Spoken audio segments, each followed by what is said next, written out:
Hello ladies and gentlemen, and welcome back to Fallen London. Today we're going to be carrying on with the exceptional story, the Sunken River. We are on our way to the bottom of the ocean, if I remember, and this is our final chance to look around the ship. Let's go to the captain's cabin. At some point we're going to be able to go in here, right? Let's try the door.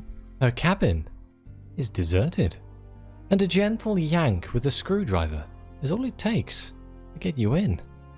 The only sizable cabin on the questionable belongs to the Unsanctioned Zubmariner herself.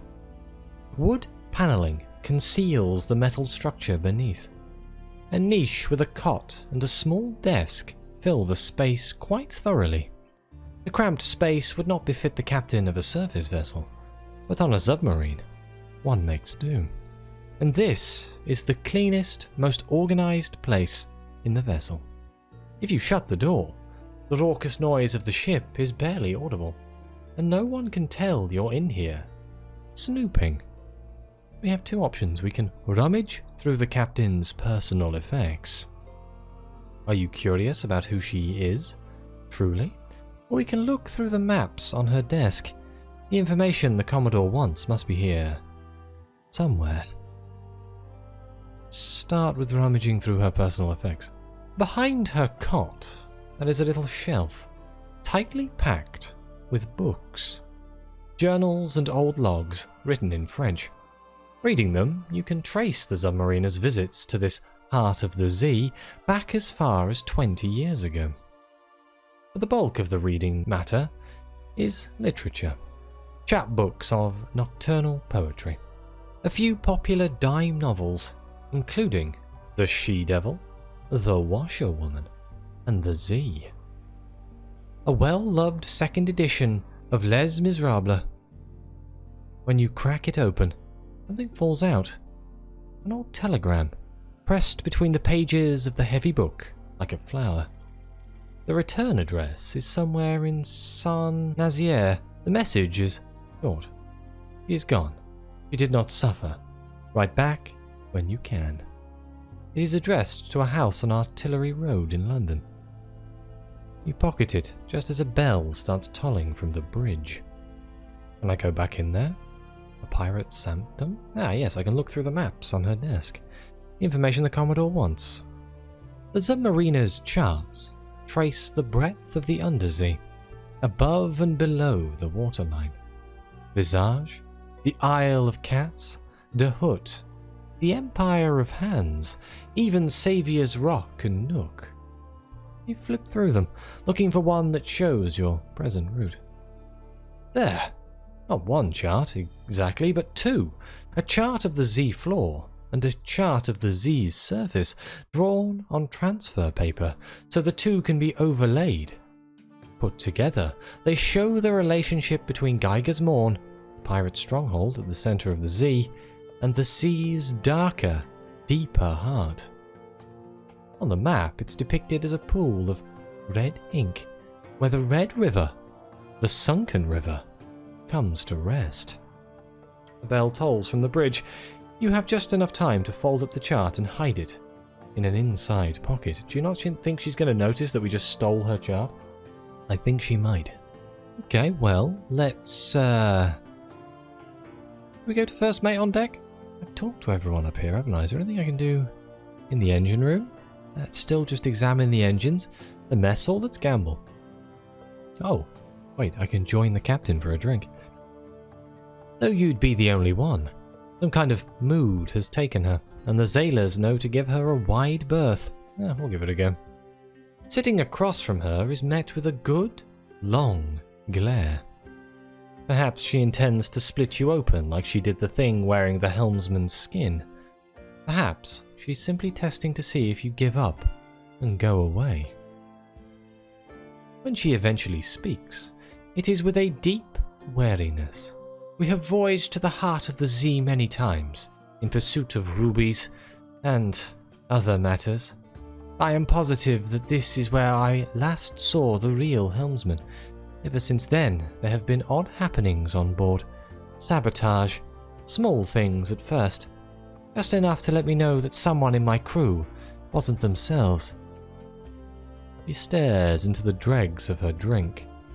One little mining expedition may in fact be a rescue mission.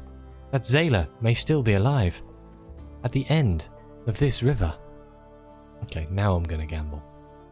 Yay, I won. Your winnings are, of course, a shiny gem, the colour of blood.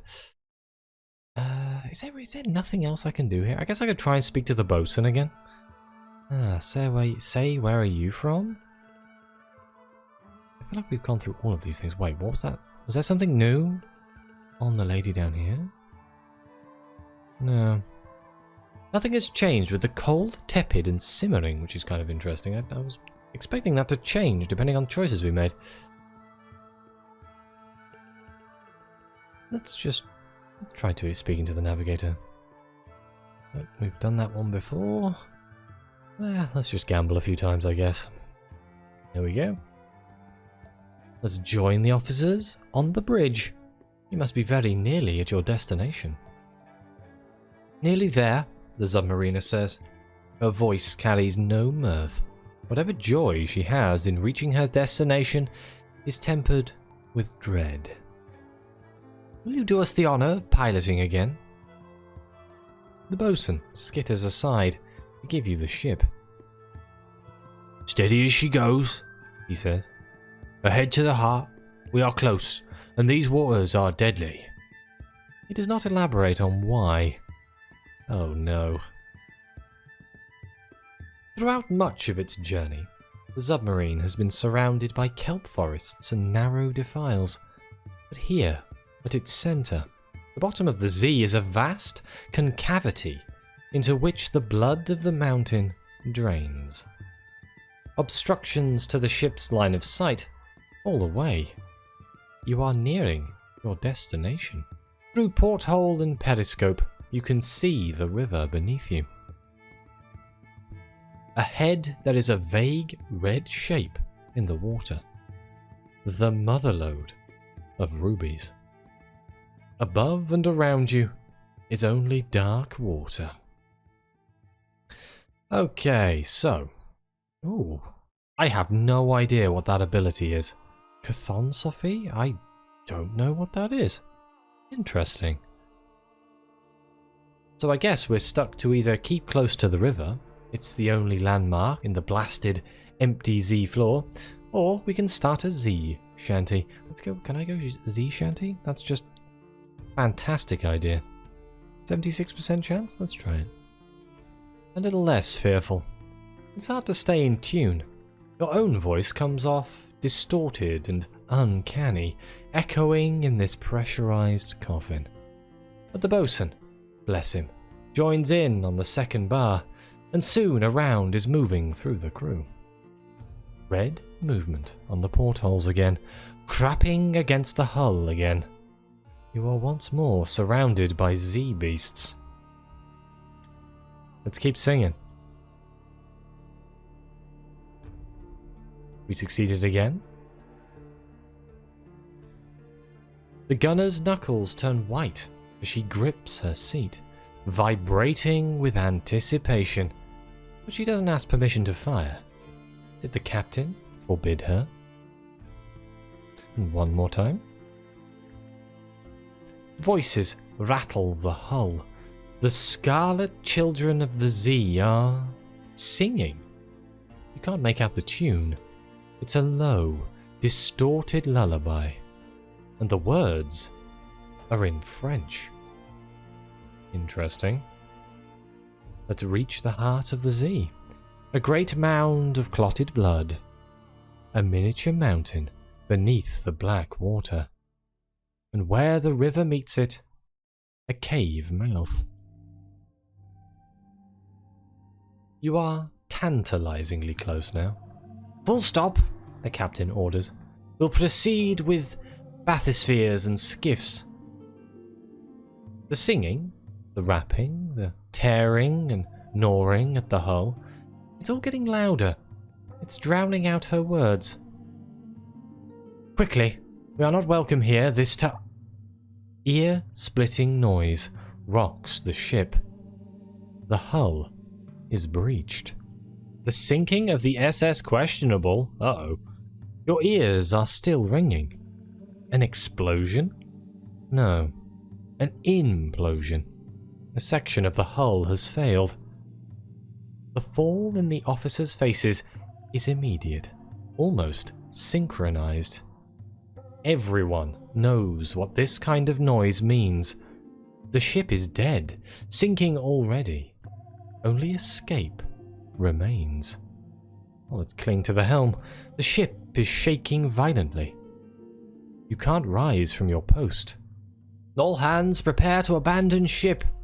The unsanctioned sailor braces herself against a steel locker next to the entrance to the bridge. She nearly rips the door off its hinges as she throws it open. Diving suits and emergency supplies. The crew, save for the bosun, whose neck flares out to reveal gills, starts to scramble towards emergency hatches or to put on diving equipment. "Get into a suit and get out of the ship," she shouts. You can barely make out her words through the sound of rushing water. "Get to the cavern, go to the heart." The helm is far from the exit. Water is already up to your ankles. Your ears ring, pop, and ring some more. You'll be last out of the bridge, but you will get out. Brackish sea water rushing in from everywhere. The hull is slowly crumpling, failing. Her dying cry is the screeching sound of ripping metal, nearly drowned out by the sound of rushing water and the pressure mounting. Your eardrums will cave in soon. The bridge is completely dark. Deep. True dark. The dark of the nadir. The dark of Lady Black's abode. The kind of dark that threatens to change or destroy you. Let's quickly become captain of the Z's. We have a 100% chance to don the diving suit. Only one way out remains. You do it by memory and experience. Legs first, quickly, before the water rises to waterlog your suit. Clamp your chest into the armature, twist and lock in the helmet. Turn on the glim lamp. Dim, weak light, but enough to see by. Armor against a world seen through a tiny porthole. Hold that tether line close. Make sure it doesn't tangle. Near silence. For the first time since you stepped aboard the questionable, you can't hear voices, or the noise of machinery, or the to and fro of sailors at work.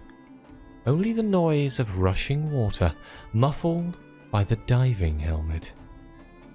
You have a dangerous check here? That didn't change much, did it? Haul the bulk of the suit against the torrent of rushing water. Every bent and collapsed sheet of steel, every new breach in the hull, is another torrent of water rushing down the corridors. Every wave of water hits your chest like a battering ram. You stand firm. Brace yourself against the bulkheads, 1 foot in front of the other. We can squeeze through narrow gaps. The ship is being crumpled up like paper. The corridors are bent, warped, narrow. Oh, this is using my shadowy, huh? Ugh, shadowy is my weakest skill still, I feel. Yes, 64% chance. Let's hope we can do it. We did. The crew's belongings are now a mass of debris crowding the water around you. A tintype of someone's shore lover clanks against the glass of your helmet.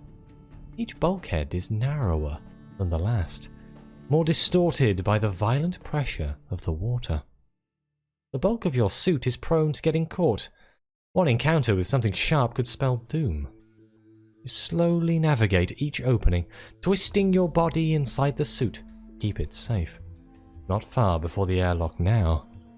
Force open the airlock. Another dangerous check. The door is, predictably, stuck. Groan, strain, scream into your helmet. Rip this steel door open with your own 2 hands if you have to. The pressure pushing against the hull outside will aid you.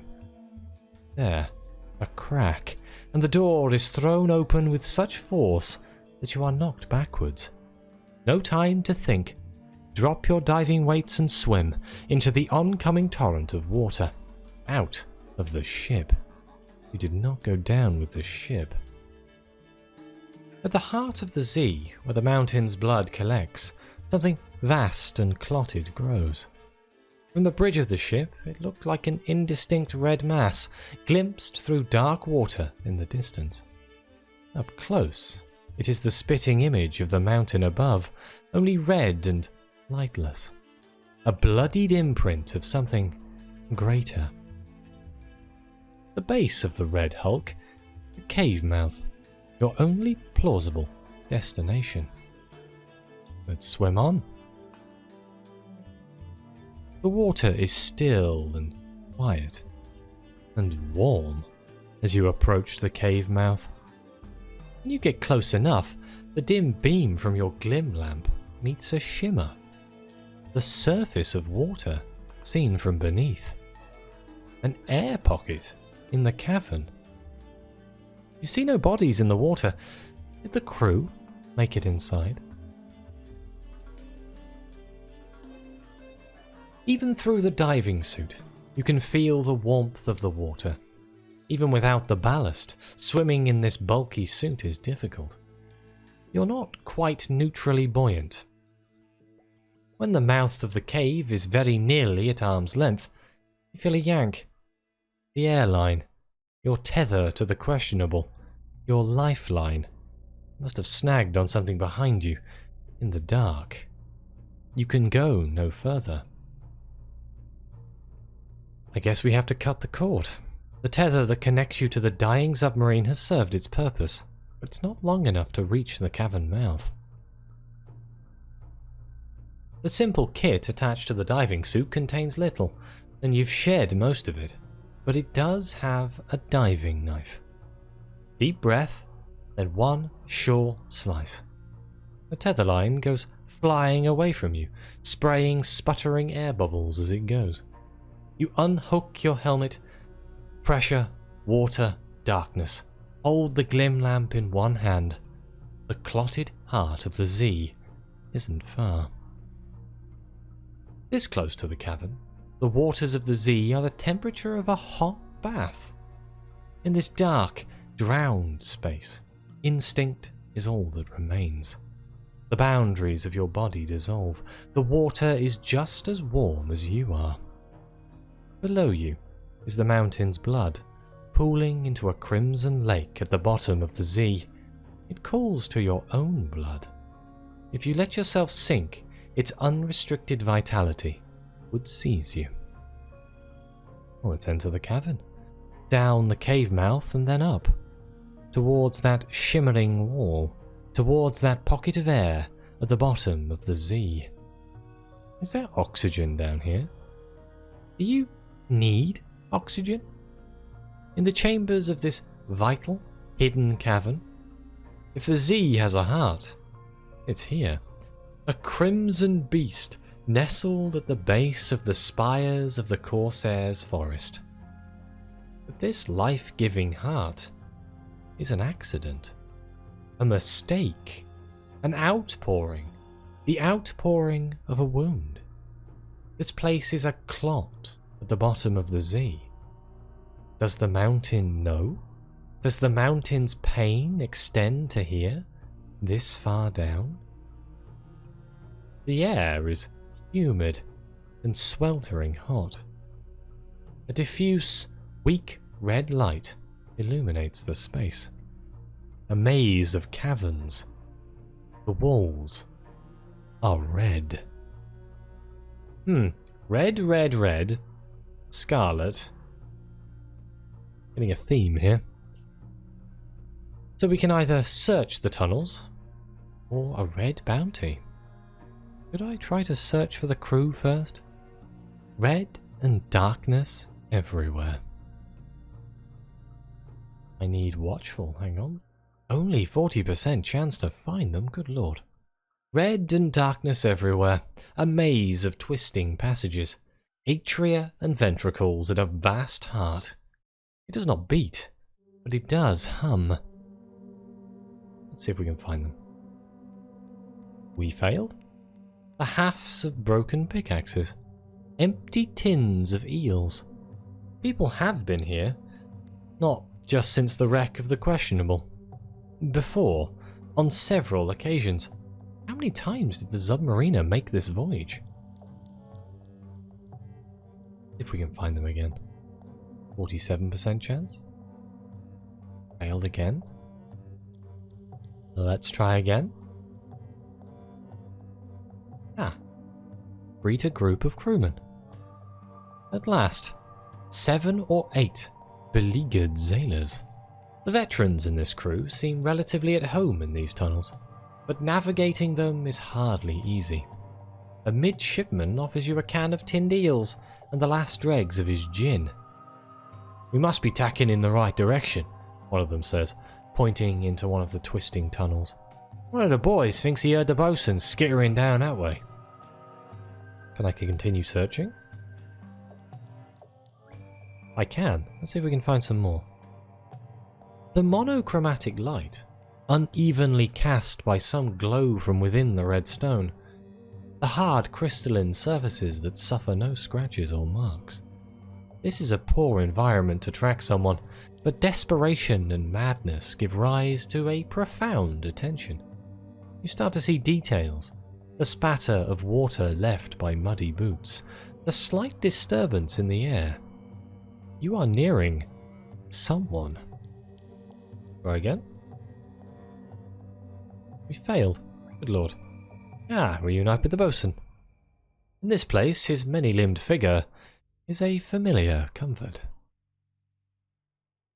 The bosun plants a hand on your shoulder, then another, then another.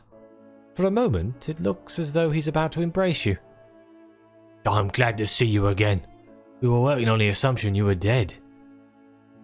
He has a satchel with him, bearing a few tools and supplies. "There's another submersible docked to the other tunnel exit. A contingency for our escape." He is methodically rolling a cigarette, just to give him something to focus on. "But the tunnels that would lead us there are sealed. This place, I mean, won't let us leave." He shows you a crude map of the tunnels, with several passages crossed out. "Let's find our way to the centre, the heart of the heart, so to speak.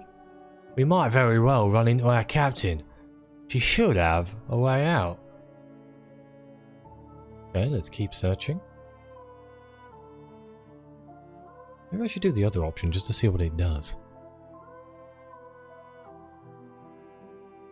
What is the red bounty? Hang on. The walls of the cavern are the clotted blood of the mountain turned to stone.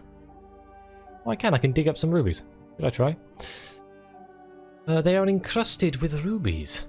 Unimaginable wealth. On the surface, anyway. Down here, it is simply a crimson prison that both encases and protects you.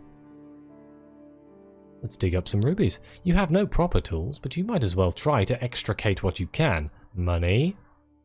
Ow. You impact a boot knife against a spot where the gem protrudes from the wall. Your grip slips and the blade slices right into your palm. Ow! Oh god. Try again. I need this. Ow! I'm digging a hole in my own palm. Okay, fine. I get it. I'm not allowed to have nice shiny rubies. Luckily I won loads gambling anyway. Let's keep searching. Nearing someone? The helmsman? Wait. The helmsman? A startling sight in the dark. A face you last saw being cleft open by an axe. The helmsman's uniform is noticeably more worn and soiled than his peers. How long has he been down here? The other sailors are not surprised to find him. They find the man a blanket and a clean shirt and a tin of something other than eel.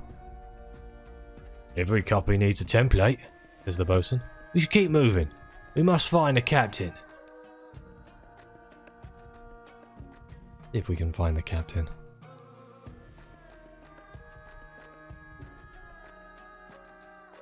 Keep searching. Locate the captain. You are nearing the chamber at the very center of this place. Somehow, you know she will be there. The winding tunnels you are searching take you closer and closer to the center of this place. You can feel it. The growing heat, the crimson glow, the floor slick with rivulets of blood. The captain must be near. This is the last place she could be found. You expect to see her around every corner. Eventually, you do. She's holding a glim lamp aloft, searching for you as you search for her. When she spots your search party, relief crosses her expression briefly, followed by uncertainty. And then, when she spots the helmsman, still wearing a woolen blanket like a cape, guilt. She orders the men to make camp here and wait for her, and she bids you, alone, to follow her into the heart of this place. There is a conversation I must have, she says, when I fear I cannot get through, alone. And with that, I think I'm going to end this episode here. So thank you all so much for watching. In the next episode, we'll find out what this conversation is and probably finish the story. We'll find out. But either way, like, subscribe, let me know what you think. Your comments are greatly appreciated. Thank you again to the members of the channel and the coffee supporters. It really does help me keep making these videos and keep the channel going. And as always, I'll see you next time.